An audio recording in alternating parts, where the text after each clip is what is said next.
Do you enjoy passive-aggressive sword fights with berry bushes?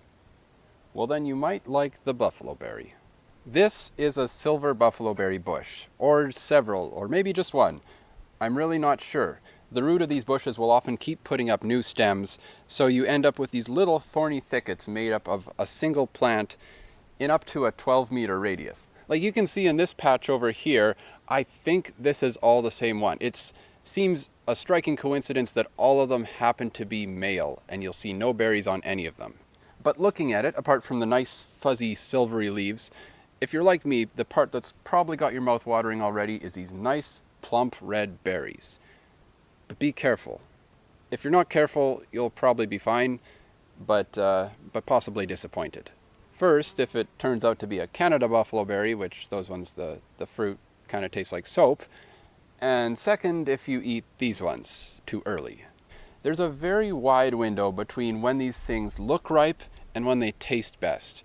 If you eat them too early, they've got kind of a sharp mouth-drying astringency. Yeah, that was an underripe one. But as they stay on the branch, they kind of mellow out and sweeten up. And I would even argue they're best after the first frost. When they're ripe, they've still got some edge, but it's, like I think this is a more ripe one here. Oh, okay, no, that one's still pretty tart. They do still have a bit of an edge, but it's balanced by the other parts of the flavor a lot more. Zesty. If you're going to eat a lot of these, though, eating them straight raw probably isn't the best route to take.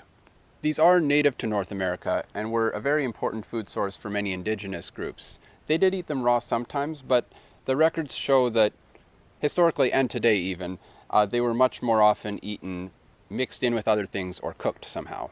The name Buffaloberry gives a hint there, not for being food for buffalo or bison so much as that one of the most popular uses amongst the indigenous groups tended to be making sauces to put on bison meat.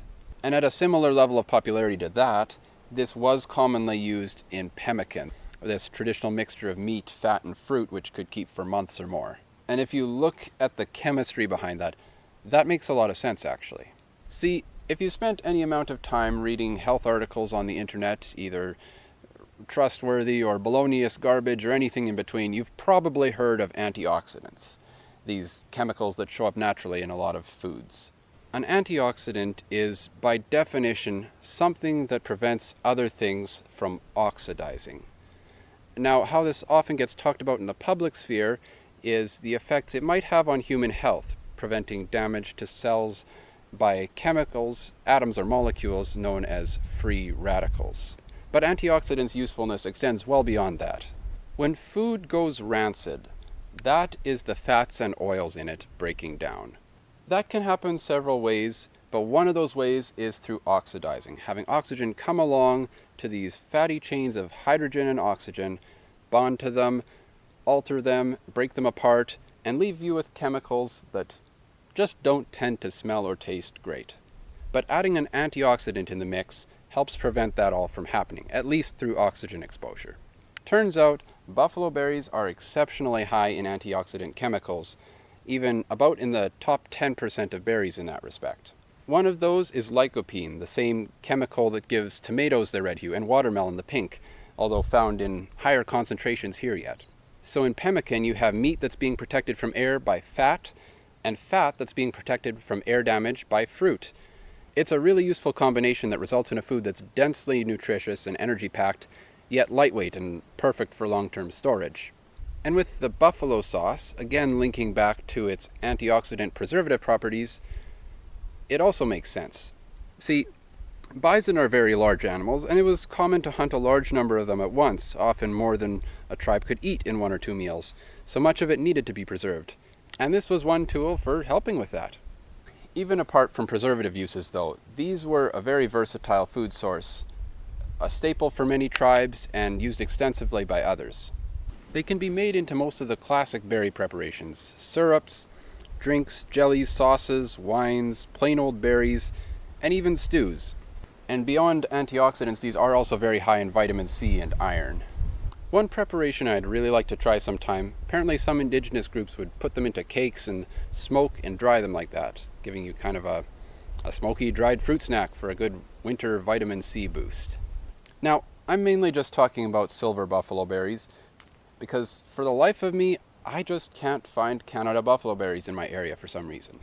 But I can't help saying something about them because there's something uniquely fascinating about them and something that I haven't seen in any other culture group's cuisine. Fruit-flavored soap foam. If I can find some later and someone who knows what they're doing, I'd love to make another video on that. See, both of these species, Canada and silver, they both contain saponins, these chemicals that basically act like soap, binding to oils and foaming up in water, doing everything your average Joe soap does. But silver buffalo berries have a much lower quantity to them, high enough that it contributes to that mouth-drying quality, but not high enough that you can make this stuff. Canada Buffaloberry, on the other hand, has earned the other name of Soapberry. So that means if you mash them up, they'll foam up like soap does.